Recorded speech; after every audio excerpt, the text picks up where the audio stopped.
ეთერშია კურიერი 6 საათზე ახალ ამბებს თამარ ურიშაძე გაგაცნობთ. ხუთვარსკვლავიანი სასტუმრო, რომელიც გათვლილი იყო კუვეიტის მოქალაქეებზე, მართლგუნდში ორმაგ სტანდარტზე საუბრობენ და იხსენებენ კონსტანტინე მორგოშიას გეგმებს, რომლის მოძრაობის ორგანიზებითაც გუშინ რუსთაველზე არაბული ინვესტიციის წინააღმდეგ აქცია გაიმართა. ალტინფოს დამფუძნებელი, რომელიც დღეს იგლჰილსის პროექტებს ეწინააღმდეგება, მანამდე ღიად საუბრობდა კუვეიტელ პარტნიორებთან ერთად გეგმაზე, რომელიც ეხებოდა მცხეთაში 14,000 კვადრატულ მეტრზე ბრენდული სასტუმრო კომპლექსის აშენებას. ლიკა ალელიშვილი განავრცობს ამ თემას პირდაპირ ეთერში. ლიკა, გისმენთ. თამარ, დავიწყებ მმართველი გუნდის შეფასებით საქართველოს პარლამენტის დიასპორის კომიტეტის თავმჯდომარე კონსტანტინე მორგოშიას მიერ გაკეთებულ განცხადებას ორმაგ სტანდარტად და ქმედებას ორმაგ სტანდარტად აფასებს, როგორც ირაკლი ზარქუა გამოეხმაურა კონსტანტინე მორგოშიას მიერ რამდენიმე წლის წინ გაკეთებულ განცხადებას, სადაც ის საუბრობდა ერთ-ერთ ბიზნეს პროექტზე, რომლის განხორციელებაც სურდა და როგორც თავად ამბობდა, ეს გათვლილი იქნებოდა კუვეითის მოსახლეობაზე. ახლა კი მორგოშია არის იგლჰილსის ინვესტიციების საქართველოში შემოსვლის ერთ-ერთი მთავარი მოწინააღმდეგე და გუშინდელი საპროტესტო აქციის ერთ-ერთი მთავარი ორგანიზატორიც. ირაკლი ზარქუა აცხადებს, რომ საქართველოს ხელისუფლება სახელმწიფო ინტერესების დაცვით ყველა ინვესტიციის საქართველოში შემოსვლას ხელს შეუწყობს, განსაკუთრებით კი იმ ინვესტიციებს, რომელიც მოქალაქეებს დაასაქმებს და ეკონომიკის ზრდას შეუწყობს ხელს.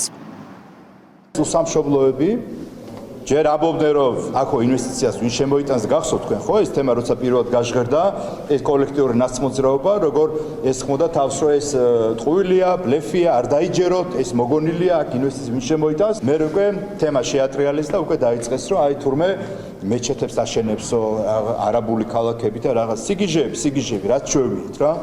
ამ სიგიჟეს ახლა შეუერთდა კიდე ახალი გუნდი და ჩვენ რომ მოვიკითხეთ.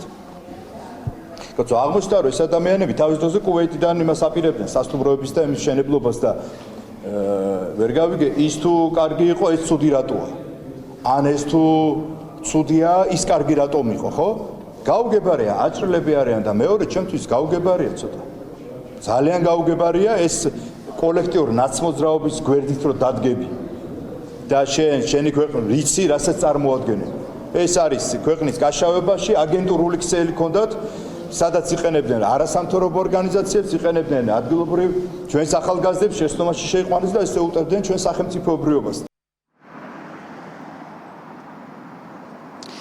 ალტინფო კონსერვატიული მოძრაობის ერთ-ერთი დამფუძნებელი კოკა მორგოშია, რაც მის შესახებ ამ ინტერვიუს შესახებ გახდა ცნობილი, მედიასთან აღარ გამოჩენილა, ჩვენ მთელი დღის განმავლობაში მასთან დაკავშირებას უშედეგოდ ვცდილობდით, თუმცა ცოტა ხნის წინ ვესაუბრეთ კოკა მორგოშიას თანამოაზრეს პარტია კონსერვატორები საქართველოსთვის ერთ-ერთ ლიდერს შოთა მარტინენკოს. ის ამბობს, რომ განცხადება იმის შესახებ, რომ კონსტანტინე მორგოშია გეგმავდა ბიზნეს პროექტს, რომელიც იყო კუვეითის მოსახლეობაზე. ამის შესახებ მას ინფორმაცია არ ქონია და ამ საკითხზე არ უსაუბრია თავად მორგოშიასთან, რაც შეეხება იგლჰილსის პროექტს. შოთა მარტინენკო ამბობს, რომ ის და კონსტანტინე მორგოშია ნამდვილად ეწინააღმდეგებიან ინვესტიციის საქართველოში შემოსვლას. საუბარი იყო სასტუმროს ვაკეთებთ და ტურისტები უნდა შემოვიყვანოთ მოკლევადი ვიზიტი. ჩვენი პოზიციის აფიშირება ინფორმით თითქოს ჩვენ ტურისტების შემოყვანას და სასტუმროებს ვებრძვით. მსგავსი ფორმულირება არის მიზანმიმართულად შეცდომაში შეყვანა მოსახლეობა. ჩვენ უპირისპირდებით ლიბერალურ საიმიგრაციო პოლიტიკას და კანონმდებლობას, რომელიც ყიდის ბინადრობის გრძელვადიანი ქვეყანაში ცხოვრების გრძელვადიანი ბინადრობის უფლებას.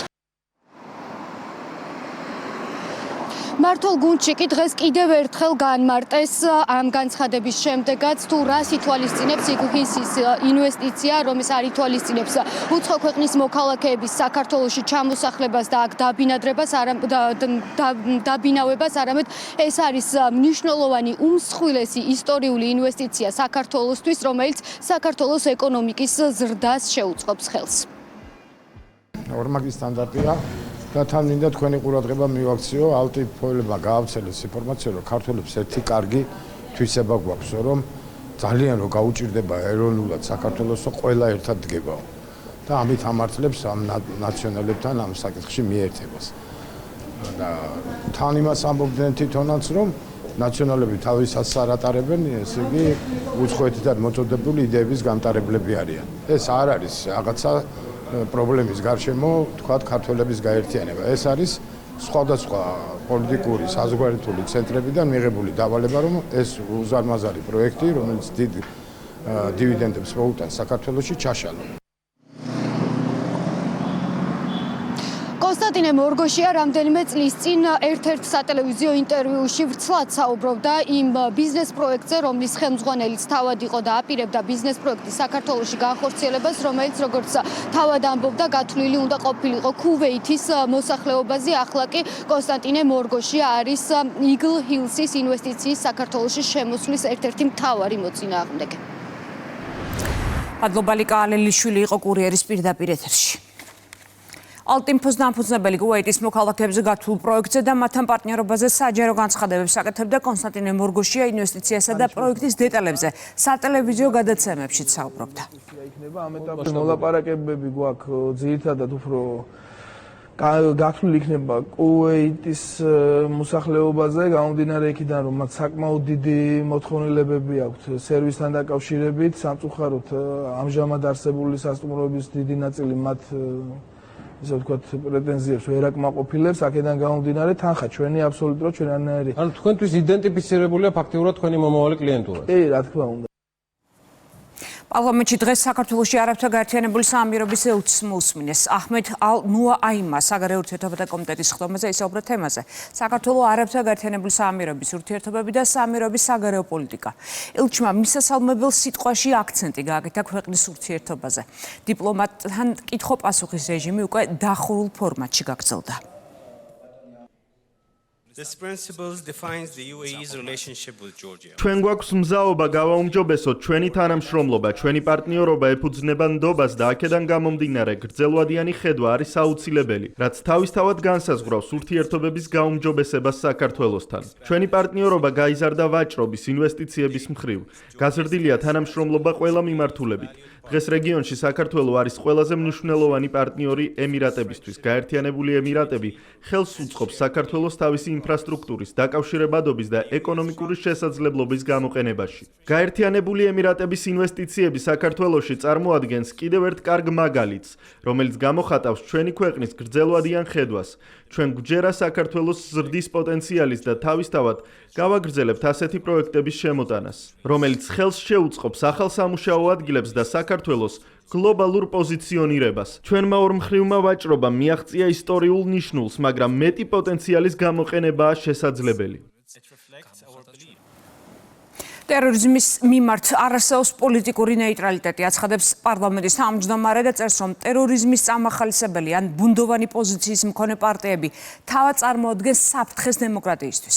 შალვა პაპუაშვილმა სოციალურ ქსელში ვრცელ სტატუსთან ერთად გამოაქვეყნა ტერორიზმის ბრალდები დაკავებული ალეკო ელისაშვილის ვიდეო, რომელიც მომხდარს ასახავს. სპიკერი წერს, რომ ლელო ალდეს წევრია, ევროპულ პოლიტიკური სივრცეში კი ტერორიზმის გამართლება, ირიბი მხარდაჭერა ან მისგან არასაკმარისი დისტანცირება შეუთავსებელია დემოკრატიული პარტიის სტატუსთან. ამ კონტექსტში კი პასუხისმგებლობა ეკისრება არა მხოლოდ ერთ პარტიას, არამედ ის ვრცელდება იმ საერთაშორისო პოლიტიკურ გაერთიანებაზეც, რომლის წევრიც ეს პარტიაა. უკვე 10 დღე არაც ძლიერი საქართველოს ლელოს ერთ-ერთი ლიდერი ტერორისტული აქტის ჩადენის ფაქტზეა დაკავებული. მან თავად აღიარა დანაშაული და დაადასტურა მისი პოლიტიკური მოტივი. ასეთ ვითარებაში ტერორისტისგან გამიჯვნა არც მოწოდებას უნდა საჭიროებდეს და არც დამატებით ახსნას. ტერორიზმი როგორც საერთაშორისო განზომილების მქონე უმძიმესი დანაშაული არ ექვემდებარება პოლიტიკურ ინტერპრეტაციებს, პარტიულ სოლიდარობას ან იდეოლოგიურ გამართლებას. ამ ფონზე პოლიტიკური პარტიის მხრიდან პირის თანამებრძოლად გამოცხადება, რომელიც ტერორისტულ დანაშაულში ამხილებული, ქმნის მძიმე სამართლებრივ და ეთიკურ პრობლემას. ეს უკვე აღარ არის მხოლოდ მორალური არჩევანი, ეს წარმოადგენს ტერორიზმის მიმართ არასათანადო დისტანცირებას, რაც ეწინააღმდეგება დემოკრატიული სახელმწიფოს საფუძვლებს. განსაკუთრებით საყურადღებოა ის ფაქტი, რომ ლელო არის ევროპის ლიბერალთა და დემოკრატთა ალიანსის ალდეს წევრი. ევროპულ პოლიტიკურ სივრცეში კი ტერორიზმის გამართლება, ირიბი მხარდაჭერა ან მისგან არასაკმარისი დისტანცირება შეუთავსებელია დემოკრატიული პარტიის სტატუსთან. ამ კონტექსტში პასუხისმგებლობა აღარ ეკისრება მხოლოდ ერთ პოლიტიკურ პარტიას. პასუხისმგებლობა ავტომატურად ვრცელდება იმ საერთაშორისო პოლიტიკურ გაერთიანებაზეც, რომლის წევრიც ეს პარტია. შესაბამისად, ALDE-ს პოზიცია ამ საკითხზე არა პარტიული სიმპათიის, არამედ ევროპული სამართლებრივი და პოლიტიკური სტანდარტების ტესტია. ამასთან, მაშინ, როდესაც საუბარია იმ პოლიტიკურ ოჯახზე, რომლის ლიდერებს შორის არიან ევროკომისრები კაია კალასი და მარტა კოსი, ეს საკითხი სცდება შიდა ქართულ კონტექსტს და გადადის ევროპული პოლიტიკური პასუხისმგებლობის დონეზე. ევროკავშირის დირექტივა EU 2017-541 ტერორიზმის წინააღმდეგ ბრძოლის შესახებ კრძალავს ტერორიზმის გამართლებას, ტერორიზმის იდეოლოგიურ მხარდაჭერას და ტერორისტული ქმედებებისადმი საზოგადოებრივი ლეგიტიმაციის მინიჭებას. ამავე დირექტივის მიხედვით ტერორიზმის წახალისება ან მისი ჩამდენი პირის მიმართ პოლიტიკური სოლიდარობის გამოხატვა ქმნის სამართლებრივი პასუხისმგებლობის საფუძველს. დასკვნა მარტივია, ტერორიზმის მიმართ არ არსებობს პოლიტიკური ნეიტრალიტეტი. ტერორიზმის წამხალისებელი ან მის მიმართ ბუნდოვანი პოზიციის მქონე პარტიები კი თავად წარმოადგენს საფრთხეს დემოკრატიისთვის. ჭალო პაპაშვილის განცხადებას შეფასებები მოჰყვა პოლიტიკურ სპექტრში. ლელოში უდანაშაულობის პრეზუმფციაზე საუბრობენ, მმართველ გუნდში კი ამბობენ, რომ ლელო ტერორიზმს არ დაგმობს, რადგან ალდოს მითითებით მოქმედებს. უნდა ისმოდეს უდანაშაულობის პრეზუმფცია, სადაც ალეკო ელისაშვილზე კი არის რამე ბრალი წარდგენილი, ოღონდ ტყუილია, რომ ალეკო ელისაშვილი ეთანხმება იმას, რომ რასაც მას ეხა აბრალებენ ტერორისტული აქტის ჩადენას. შესაბამისად, ჭალო პაპაშვილს შემზე კარგად უნდა ისმოდეს, იმიტომ რომ მე პოლიტიკის სპეციალისტი ვარ, ის იურისტია, რომ უდანაშაულობის პრეზუმფციის დარღვევა ამ ფორმით, როდესაც ამას აკეთებს მანამ სანამ სასამართლო პროცესი მიდის, ეს არის ყველაზე უხეში და საშინელი დარღვევა ადამიანის ფუნდამენტური უფლების. მოუწოდოს, რასაკვირველია, ლელო კлау ამ პოზიციაზე დარჩება. იმ იმედით, რომ არა თუ მთელი მსოფლიო ამას მოუწოდებს, არამედ პირიქით გარკვეული სისტემა, ევროკავშირის ბიუროკრატია სწორედ ასეთ ლელოს უჭერს მხარს, რომელიც ტერორიზმს არ აღიარებს, რომელიც საბოტაჟის რეჟიმში იმყოფება. რასაკვირველია, ამით არის ახალისებული ლელოც და ბევრი სხვაც. რეალურად იგი არის პოლიტიკური ოჯახის წევრი, რომელიც პირდაპირ არის დაპირისპირებული საქართველოსთან და ზოგადად იმ იდეასთან, რასაც ქვია კონსერვატიზმი თავის კარგ გამოვლენებაში, რასაც ქვია ქვეყნების დამოუკიდებლობა. ლიბერალურ-დემოკრატიული ფასეულობები არის ALDE-ს მთავარი მამოძრავებელი ძალა. და აი ამ ვითარებაში რასაკვირველია, ლელო არ გაცდება იმ ფორმატს, რომელიც უკვე მოუხაზეს, არ დაგმობს ტერორიზმს და რასაკვირველია არ აღიარებს იმას, რომ ალეკო ელისაშვილი იქნება თუ ნებისმიერი სხვა, ვინც ტერორისტულ აქტს ჩადის, ის დამნაშავეა. აცილიანის შტატებისა და ევროკავშირის პოლიტიკას შორის მმართველ გუნდში NGO სექტორის დაფინანსებასთან დაკავშირებით იმ განსხვავებულ გზავნილებზე საუბრობენ, რაც ვაშინგტონიდან და ბრიუსელიდან ერთმანეთის პარალელურად ისმის. მარკო რუბიო ამბობს, რომ ამერიკა აღარ აპირებს NGO-ებზე მილიარდობით დოლარის დახარჯვას. მარტა კოსმა კი მანამდე თქვა, რომ ბრიუსელი არასამთავრობოების დაფინანსებას ზრდის და უცხოური ფული საქართველოში შემოტანის გზებს ეძებს. ვიცით დაგაჯერეს, რომ ჩვენი ქვეყნის დახმარება გულისხმობს მდიდარი NGO-ებისთვის თანხების ჩარიცხვას, უკვე დროა ცოტათი უფრო კრიტიკული აზროვნება დაიწყოთ. წერს სოციალურ ქსელში ლევან მაჭავარიანი და აზიარებს მარკო რუბიოს ციტატა, სადაც სახელმწიფო მდივანი ამბობს, რომ თუ ამერიკა ცდილობს ქვეყნების დახმარებას, უნდა დაეხმარონ ქვეყნებს და არასამთავრობო ორგანიზაციებს. რაც მოვისმინეთ მარკო რუბიოსგან, სახელმწიფო მდივნისგან, ეს არის სწორი სახელმწიფოებრივი მიდგომა და დამოკიდებულება. ასე უნდა იქცეოდეს ყველა პარტნიორი სხვა სახელმწიფოთან მიმართებით, რომელსაც აქვს თანამშრომლობის ინტერესი, მშვიდობის ინტერესი, ნორმალური ურთიერთობების ინტერესი. რაც მოვისმინეთ მარტაკოსისგან, ეს არის არასახელმწიფოებრივი, არასწორი მიდგომა. თუ ქვეყნებს, ორგანიზაციებს აქვთ საზოგადოების დახმარების, სახელმწიფოს დახმარების სურვილი, ამისი რესურსი, ამისი კონკრეტული მექანიზმები არსებობს, კონკრეტული სამართლებრივი ბერკეტები არსებობს, ამის იქით გასვლა არის ჩვეულებრივი გზების ძიება, უკანონოდ, კანონის შემოვლით, ფარულად, როგორ შეიძლება ისეთი პროცესები წაახალისო, რაც ჩვენ ნახეთ. ცდილობენ დახმარებას იმ ორგანიზაციების, რომლებიც ცეცხლის და დამხობების წინახაზე იდგნენ. ამიტომ ჩვენ მივესალმებით მარკო რუბიოს განცხადებას, რომელიც რაც არის სწორი, კიდევ ერთხელ სწორი სახელმწიფოებრივად და ჩვენ რა თქმა უნდა ვერ მივესალმებით სხვა ნებისმიერ მარტაკოსი იქნება თუ სხვა სახელი გვარი, სხვა მცდელობას, რომელიც მიზნად ისახავს არსებული საკანონმდებლო სივრცეების გვერდისავლას და აი ამ კანონების გვერდის ავლით უკანონო თუ სხვადასხვა ტიპის ფინანსების შემოტანას და ცეცხლის კერების გაჩენას ქვეყანაში. ორივე შემთხვევაში ერთი მხრივ, რა თქმა უნდა, მნიშვნელოვანია სამოქალაქო სექტორის გაძლიერება, მაგრამ რა თქმა უნდა, ამას არანაირი შემოვლითი გზები არ ჭირდება და მეორე სახელმწიფოს დემოკრატიულ ქვეყნებს, მათ შორის ამერიკიდან, ევროკავშირიდან, რა თქმა უნდა, მისასალმებელია მხარდაჭერა გაძლიერება დემოკრატიულ პრინციპების ნაწილში. სანამ ამერიკა შეცვლიდა თავის დამოუკიდებლობას არასამთავრობო ორგანიზაციებისადმი, თავად არასამთავრობო ორგანიზაციების შინაარსი შეიცვალა. ეს ორგანიზაციები გადაიქცნენ იარაღად ქვეყნების წინააღმდეგ საბრძოლის ასპარეზს. ანუ პროფესიად იქცა ექსტრემიზმი, რევოლუციონერობა, პოლიტიკური მართვის სადავეების ხელში ასაღებად არის გამოყენებული არასამთავრობო ორგანიზაცია მარტა კოსი ამას არც მალავს. ეს არის კარგად გააზრებული სქემა, რომელიც აუცილებლად ითვალისწინებს დაძაბულობის შენარჩუნებას მსოფლიოში.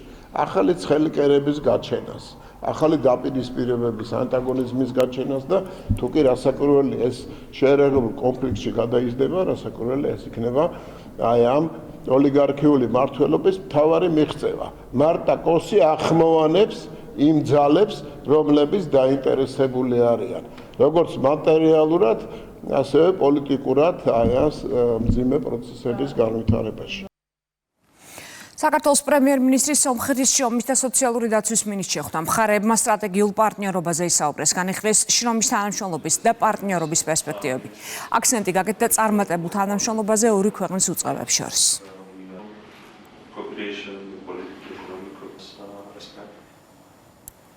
სომხეთის შრომისა და სოციალურ საკითხთა მინისტრ უმასპინძლა ქართველმა კოლეგამაც მხარეებმა ორ ქვეყანას შორის სოციალური და შრომითი მიმართულებით თანამშრომლობის გაღრმავების საკითხები და რეფორმები განიხილეს.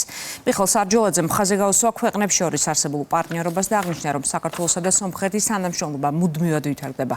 კოლეგებმა გამოთქვეს მზადყოფნა გაძლიერდეს კოორდინაცია პრიორიტეტულ სფეროებში.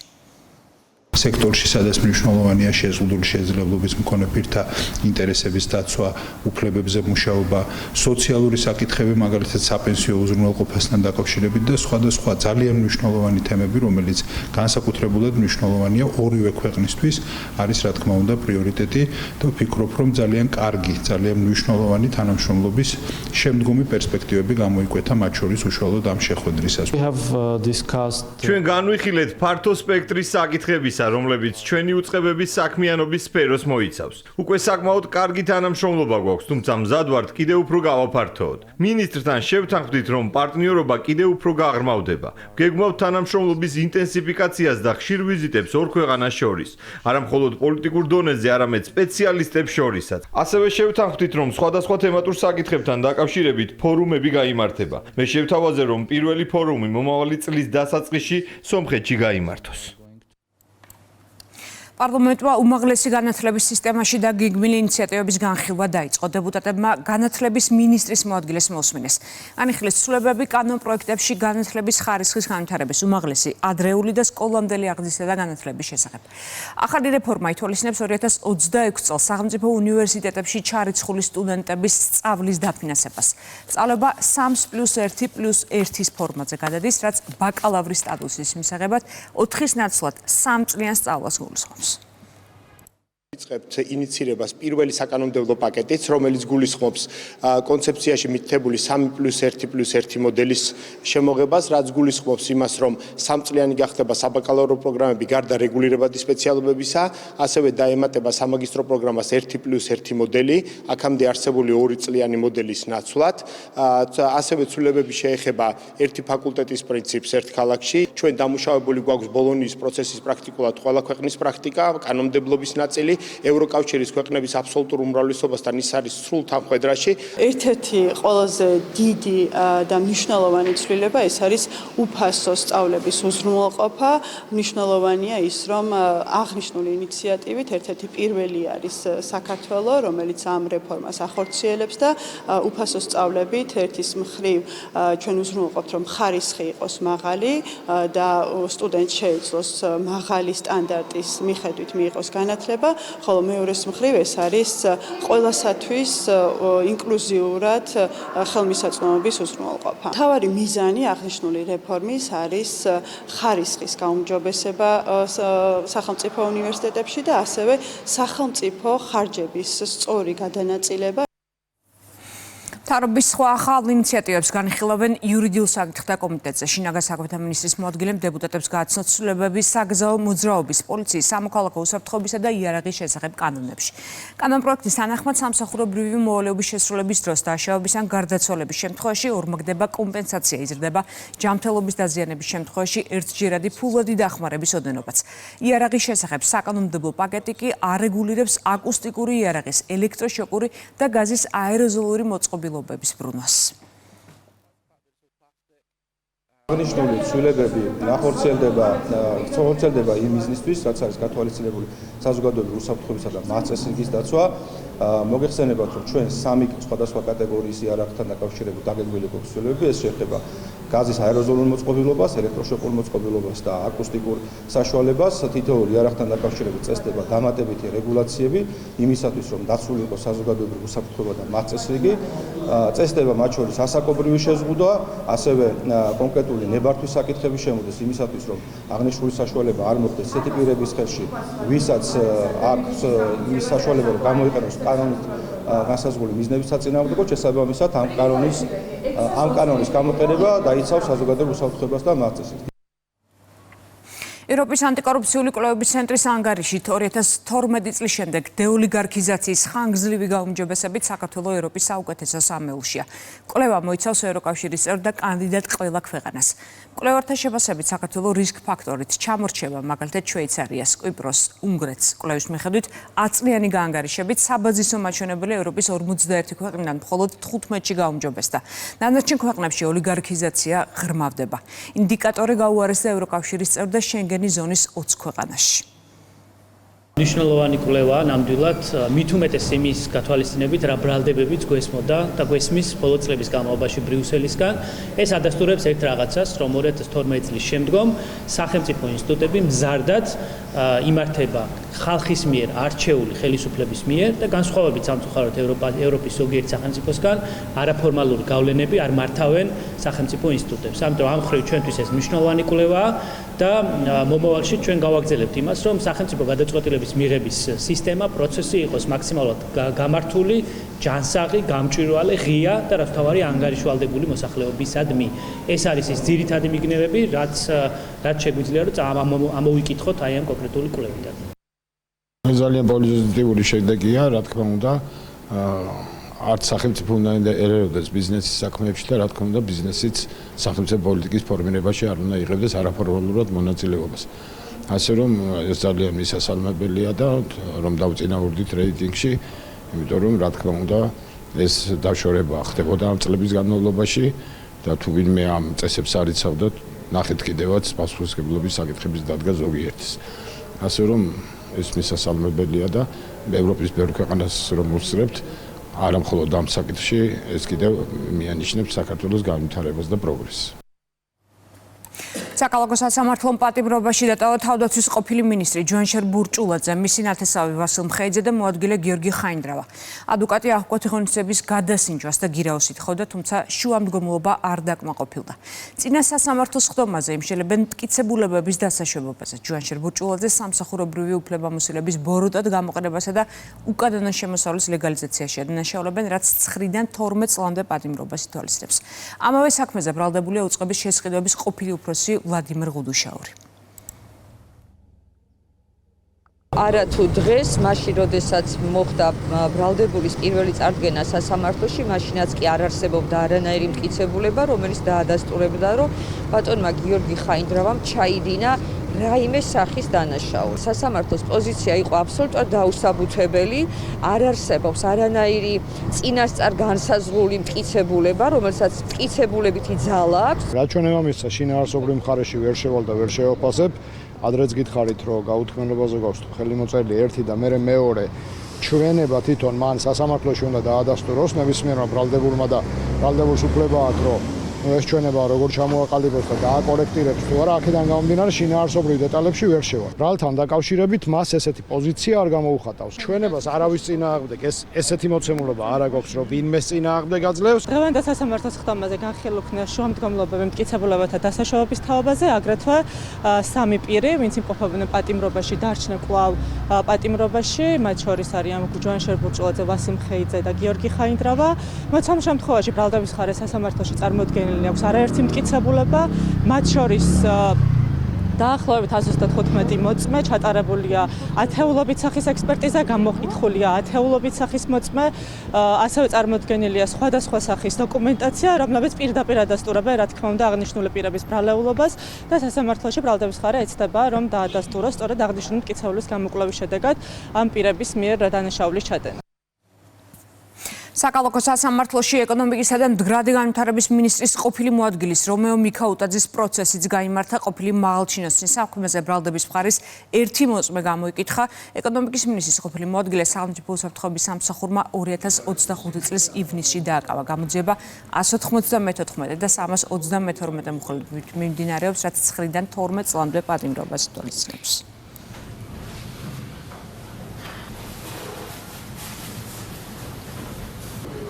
მოწმემ განმარტა, რომ მან შეადგინა აქტი, სადაც დააფიქსირა, რომ უნიშნულოდ შეუსაბამო იყო ტექნიკურ პარამეტრებთან, თუმცა როდესაც მოვიდა ახსნა განმარტებითი წერილი კომპანიისგან, შესაბამისად გაიარეს ეს საკითხი და კურატორმა მოადგილემ, რომელიც კონკრეტულად ეხება ეს ლეცანათების ჩაბარება, ოფიციალურად წერილი მისწერა მათ შორის აღნიშნული მოწმის დაყრდნობით რომეო მიქაუტაძეს, რომ უნდა ჩაებარებინათ ეს სანათები.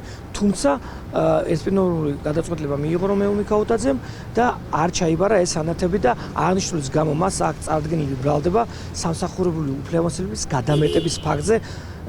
ეს არის საქართველოს სისხლის სამართლის კოდექსის 333 მხრის პირველი ნაწილი. უცხო ქვეყნის ორი მოქალაქე დააკავა სასაზღვრო პოლიციამ აჭარაში. სარფის ტერიტორიაზე ერთი პირი მეორის გადაყვანას თურქეთში თანხის სანაცვლოდ სატვირთო მანქანით ცდილობდა. მოქალაქე მისამილში იყო დამალული.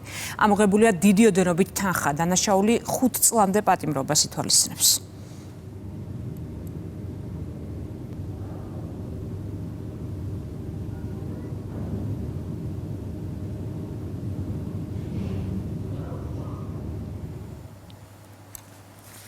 თავდასხმა უკრაინის რეგიონებზე მსხვერპლია დნიპროში არიან დაშავებულები. რუსულმა ძალებმა რაკეტები და დრონები გამოიყენეს. სახანძრო სამაშველო ოპერაცია მიმდინარეობს სუმის ოლქშიც. დაზიანებულია მრავალსართულიანი კორპუსი. ტელეგრაფის ინფორმაციით ნოემბერში უკრაინის ტერიტორიის კიდევ 500 კვადრატული კილომეტრის ოკუპაცია განხორციელდა.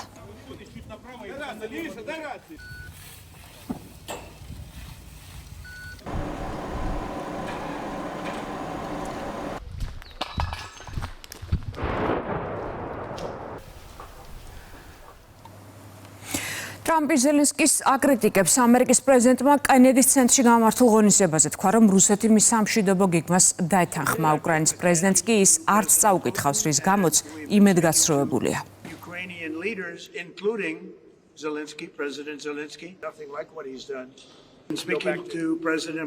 ჩვენ ვესაუბრეთ პრეზიდენტ პუტინს და უკრაინის ლიდერებს, მათ შორის პრეზიდენტ ზელენსკის. უნდა ვთქვა, რომ ცოტა იმედგაცრუებული ვარ იმით, რომ პრეზიდენტ ზელენსკის სამშვიდობო წინადადება ჯერ არ წაუკითხავს. მისმა ხალხმა ის დაამტკიცა, თუმცა თავად მან არა. რუსეთი დაგვთანხმდა, არ ვარ დარწმუნებული, რომ ზელენსკიც თანახმაა. სახელმწიფო დეპარტამენტში უცხო სახელმწიფოებში რუსეთის გავლენასთან ბრძოლის განყოფილება შეიქმნება. რგოლი, რომელიც ევროპისა და ევრაზიის საქმეთა ბიუროს დაემატება, თვეში ერთხელ გაწეული საქმიანობის შესახებ ანგარიშს არადგენს. ინიციატივა ამერიკის თავდაცვის ავტორიზაციის აქტში შევიდა, ის რესპუბლიკელმა და დემოკრატმა კონგრესმენებმა შეათანხმეს. ამერიკის უსაფრთხოების ახალ სტრატეგიას, რომელშიც ევროკავშირის კრიზისზეა საუბარი, პირველად გამოეხმაურა ევროპული საბჭოს პრეზიდენტი. ანტონიო კოშტა ამერიკას აკრიტიკებს და ადანაშაულებს ევროპის პოლიტიკაში ჩარევის მცდელობებში. შტატები ევროპელი მოქალაქეების ნაცვლად ვერ გადაწყვეტს, რომელი პარტიებია კარგი და რომელი ცუდი, ასევე ამერიკა ვერ შეცვლის ევროპის ხედვას გამოხატვის თავისუფლების მხრივ. მისი თქმით, შემაშფოთებელია მოსკოვის პოზიცია, სადაც თქვეს, რომ ვაშინგტონის ხედვა რუსეთისას დიდწილად ემთხვევა. სტრატეგიაში საუბარია მათ შორის რუსეთთან ურთიერთობების სტაბილიზაციაზე, ევროკავშირში ოპოზიციისა და სიტყვის თავისუფლების ჩახშობაზე და ნატოს არ გაფართოების საკითხზე.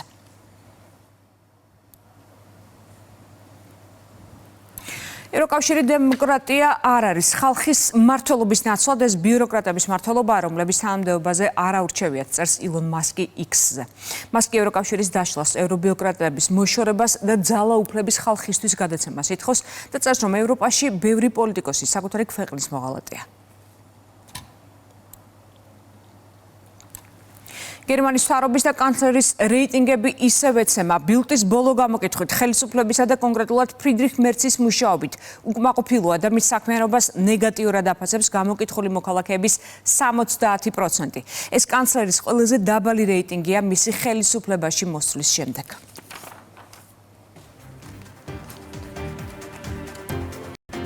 უყურებთ კურიერს 6-ზე, რეკლამის შემდეგ პირდაპირ ეთერში ბრუნდებით. სატყეო სამსახურის თანამშრომლებმა ბაკურიანში 10 კუბურ მეტრამდე უკანონოდ მოპოვებული ხის მასალა აღმოაჩინეს. სამსახური მოქალაქეებს ახსენებს, რომ კანონმდებლობა ხე-ტყის უკანონო მოპოვების და ტრანსპორტირების შემთხვევებზე გამკაცრებულია. ხე-ტყის უკანონო მოპოვებისა და ტრანსპორტირების ფაქტებზე კანონმდებლობა გამკაცრდა. სამართალდარღვევის პრევენციისა და აკვეთის მიზნით პატრულირებას შესაბამისი რეგიონული სატყეო სამსახურების თანამშრომლები ახორციელებენ. ნებისმიერ სამართალდარღვევაზე გატარდება კანონმდებლობით განსაზღვრული მკაცრი სანქციები. ჯადოსნური დღეები დასრულდა. პროექტი, რომელიც დევნილი ბავშვებისთვის იყო განკუთვნილი. დასკვნითი ღონისძიებები გდანის და წყნეთის კომპაქტურ ჩასახლებებში ჩატარდა. პროექტში 3000-ზე მეტმა მოზარდმა მიიღო მონაწილეობა. კიდევ ერთი ლამაზი დღე ვაჩუქეთ დევნილ ბავშვებს და აფხაზეთის მთავრობა მომავალშიც მსგავს ღონისძიებებს აქტიურად განახორციელებს. ვახარებთ ჩვენს დევნილ ბავშვებს და ეს რეამული რაც აქტრიალებს არის ყველაზე ფანტასტიკური ემოცია, ყველაზე დიდი სიხარული, რომელიც ყველას გვაერთიანებს და გვაძლიერებს და მინდა უსურვო ამ ბავშვებს ბედნიერი მომავალი. დღევანდელი ღონისძიება ძალიან მომეწონა, გავერთეთ ბავშვები, ძალიან მაგარი იყო და მეგობრებიც კარგად გაიცნენ და ყოფილები ვართ. მზადება საბავშვო ევროვიზიისთვის, რომელიც წელს უკვე მეორედ საქართველოში ჩატარდება. მოსამზადებელი სამუშაოები ოლიმპიურ სოფელში მიმდინარეობს. პროცესს დღეს კულტურის მინისტრი ადგილზე დაესწრო. ღონისძიებაში ევროპის 18 ქვეყნიდან 9-დან 14 წლამდე ასაკის შემსრულებლები მონაწილეობენ. კონკურსზე საქართველოს ანიტა აბაგარიანი წარადგენს. საბავშვო ევროვიზია 2025 წლის 13 დეკემბერს 8 საათზე დაიწყება. დიდი მადლობა 18-ვე ქვეყანას, რომელიც მონაწილეობას იღებს. დიდი იმედს ვიტოვებ, რომ საქართველოსთვის ეს ძალიან დიდი პლატფორმა იქნება და მომავალ კვირას მთელი მსოფლიო და მთელი ევროპა საქართველოზე იქნება მომართული. მთელი ერთი კვირა ჩვენ არ ჩამოვალთ ევროპის მაუწყებლების ეთერებიდან და დიდი იმედი მაქვს, რომ ქართული ნიჭიერება და მუსიკა და ხელოვნება გაერთიანებს ჩვენ მომავალ თაობას და კიდევ ერთხელ საქართველოს ხმამაღლა იჟღერებს მთელ ევროპაში. მადლობა ყველას, ვინც არის ჩართული. სტარიკ ჯორჯიას მიერ ჩატარებულ საერთაშორისო არაერთ ძალიან მნიშვნელოვან პროექტს ახლა უკვე ევროვიზია შეემატა, რომელიც ჩვენთვის განსაკუთრებით სასიხარულო და მნიშვნელოვანია, რადგან ევროვიზია არის ის პროექტი, რომელსაც დაახლოებით 70 მილიონიანი დაფარო აქვს. შესაბამისად, საპასუხისმგებლოა, რა თქმა უნდა, როგორც მონაწილეებისთვის, ასევე ჩვენთვის ორგანიზატორებისთვის. დღეს მქონდა პირველად სცენაზე რეპეტიცია, ძალიან სასიამოვნო პროცესი იყო.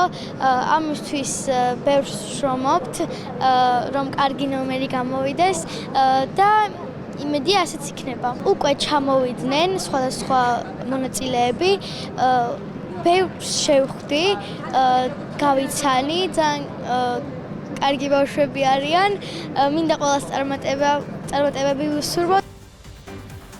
დღის სხვა სიახლეებს გაიცანთ ჩვენ ვებგვერდზე rustavi2.g კურიერი კი გემშვიდობება 9-მდე. არ გადახვდეთ წინ გეულდებათ სპორტის სიახლეები ლაშა დვალიშვილთან ერთად.